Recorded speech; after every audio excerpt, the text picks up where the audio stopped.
And welcome back to our channel. So today in this video we are going to discuss about how to recover your Tonkeeper account. So without wasting much of our time, let's get straight into the video.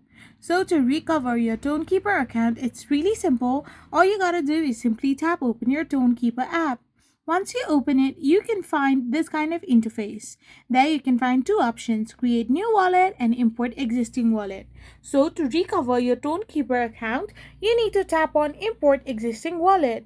So once you do this, you need to simply tap on import wallet and then you need to type in the recovery phase.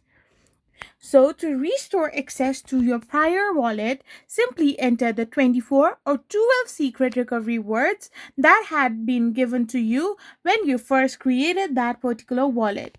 So if you write the 12 or 24 words that were already provided, you can simply recover your Tonkeeper account.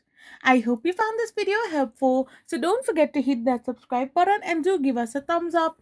We will be back again with more informative videos. Thank you for watching.